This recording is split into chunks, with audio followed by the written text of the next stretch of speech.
1989 में शिलान्यास का मामला हो, कार सेवा का हो, 6 दिसंबर 1992 को विवादित ढांचा गिराने का मामला हो, ये सब तारीखें इतिहास में दर्ज हैं। हजारों कार सेवकों ने अपनी जान दी, अपने जीवन को अर्पित कर दिया प्रभु श्री राम के लिए। और राम नाम के सहारे बीजेपी सत्ता में पहुंची तो कई बार ऐसा लगा कि बीजेपी ने राम को भुला दिया, और ये आरोप लगाए संघ परिवार से जुड़े संगठनों ने। 2003 में ऐसी तल्खी सामने आई कि जब अटल बिहारी वाजपेयी सरकार पर ये आरोप लगने लगे कि वो सत्ता में आने के बाद राम का नाम भूल गए।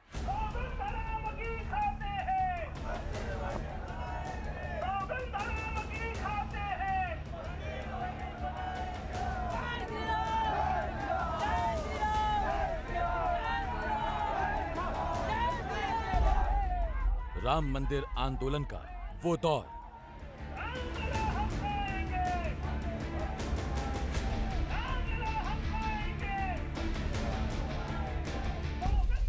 जब हिल गई थी सरकार।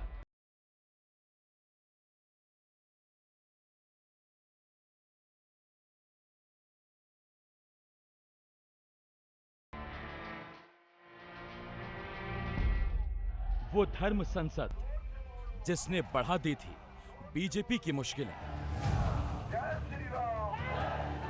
हिंदुस्तान, मैं कोई भीख मांगने नहीं आया हूँ। ये आंदोलन अब अखंड रूप से चलने वाला है। अभी अखंड संघर्ष चला है। जब तक राम जन्मभूमि निर्माण नहीं हो जाती है, तब तक ये आंदोलन रुकने वाला नहीं है। राम मंदिर आंदोलन की अगुवा रही बीजेपी को भी संत समाज के गुस्से का सामना करना पड़ा। ये साल था 2003। केंद्र में बीजेपी के नेतृत्व में एनडीए की सरकार थी। प्रधानमंत्री थे अटल बिहारी वाजपेयी। सोमनाथ यात्रा के जरिए राम मंदिर आंदोलन को धार देने वाले बीजेपी के वरिष्ठ नेता लाल कृष्ण आडवाणी उस वक्त देश के उप प्रधानमंत्री थे।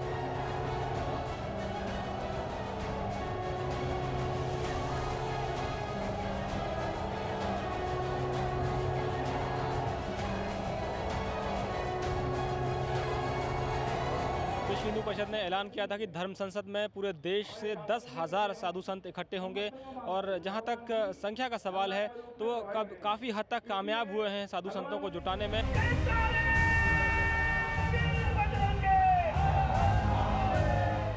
इसी समय देश की राजधानी दिल्ली में आयोजित धर्म संसद से हुए ऐलान ने तत्कालीन बीजेपी सरकार को मुश्किल में डाल दिया।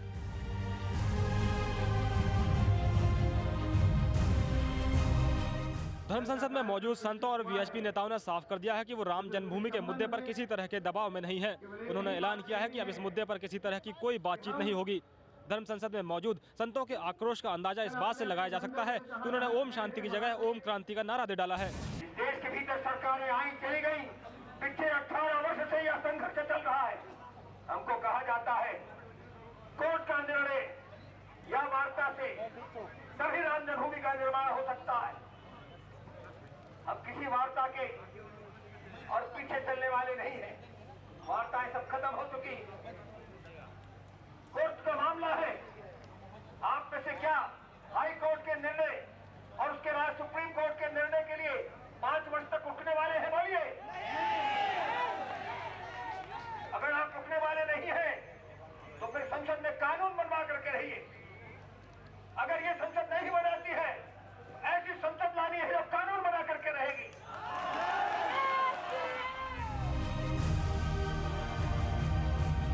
दिल्ली में हुई दशम संसद में पहुंचे साधु संतों ने साफ कर दिया था कि सरकार को राम मंदिर का रास्ता निकालना ही होगा। गौरतलब है कि उस वक्त बीजेपी के नेतृत्व में केंद्र में गठबंधन की सरकार थी। कोई फैसला लेना सरकार के लिए आसान नहीं था, और ऐसे में साधु संतों का दबाव। सरकार की ओर से संत समाज को मनाने की कई बार कोशिश की गई, लेकिन साधु संत, राम मंदिर आंदोलन से जुड़े विश्व हिंदू परिषद के पदाधिकारी मानने को तैयार नहीं थे। भारतीय जनता पार्टी की सरकार जिससे हमको अपेक्षा थी, जिसके लिए हमने हिंदू के नाम पर वोट मांग करके आज उन्हें सरकार में जाने का अवसर दिया, उन्होंने भी हमारी मांग ठुकरा दी। पहले दिन ही राम जन्मभूमि के मुद्दे पर प्रस्ताव लाया गया। जब कल बात हुई हमारी धर्म संसद के बड़े धर्माचार्यों से और वीएचपी के नेताओं से, तो उन्होंने कहा था कि आज इस मुद्दे पर कोई दूसरा एक प्रस्ताव और आएगा। इसका मतलब साफ है कि ये हो सकता है, ये कहा जा रहा है कि यही यहाँ पर एक प्रस्ताव पारित किया जाएगा कि जो धर्म संसद बुलाई गई है, इसी में जो मौजूद साधु संत हैं और जो लोग हैं, आम लोग, वो एक प्रदर्शन करेंगे। यहाँ दिल्ली में जंतर मंतर पर धरना कर सकते हैं या संसद भवन की तरफ मार्च कर सकते हैं, ये कहा जा रहा है। इसका मतलब अभी से एक दबाव वाली जो बात है या जो सत्याग्रह वाली बात है वो शुरू हो जाएगी।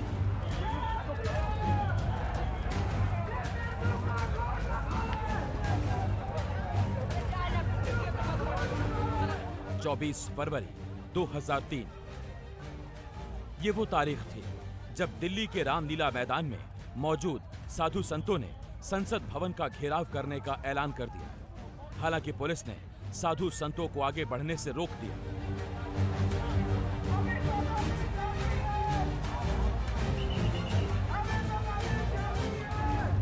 दरअसल उस वक्त विश्व हिंदू परिषद और उसके पदाधिकारी चाहते थे कि गैर विवादित राम जन्मभूमि पर पूजा अर्चना और अन्य धार्मिक कार्यक्रम करने की इजाजत मिलनी चाहिए, जिस पर सुप्रीम कोर्ट ने रोक लगा रखी थी।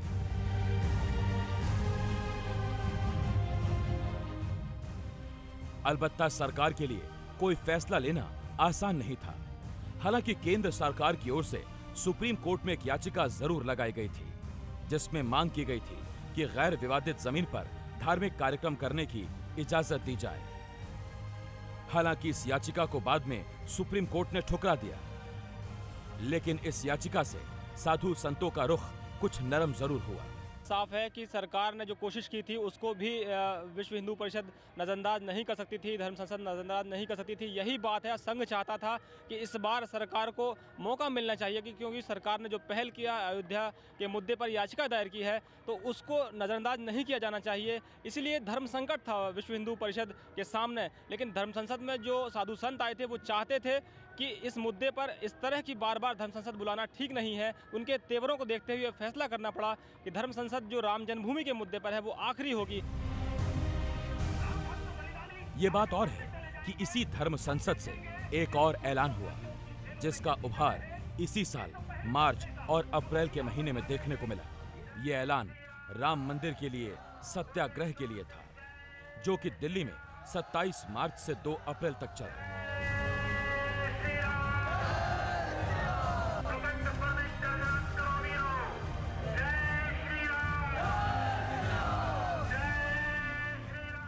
जिसमें देश के कोने कोने से साधु संत और राम भक्तों ने हिस्सा लिया, अपनी गिरफ्तारियां दी।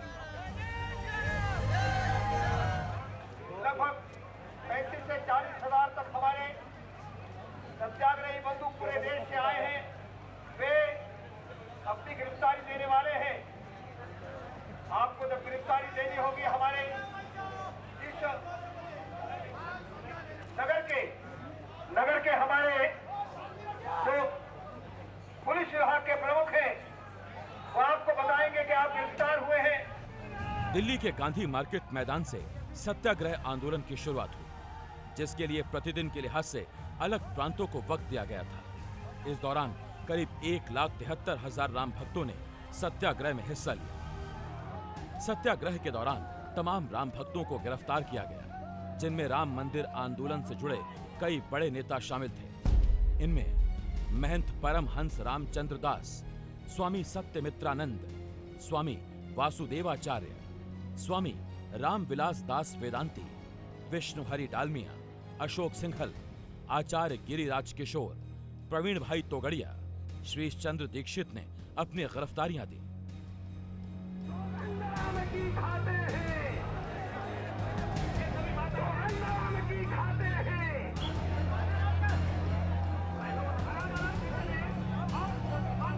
हम लोग यहाँ से जाकर अपने अपने सांसदों से मिलेंगे। पूरे देश से यहाँ लोग आए हैं, उनसे हस्ताक्षर कराएंगे। कानून बनाने के लिए राम जन्मभूमि परिसर न्यास को सुपुर्द करना आपको मंजूर है कि नहीं? हस्ताक्षर करिए।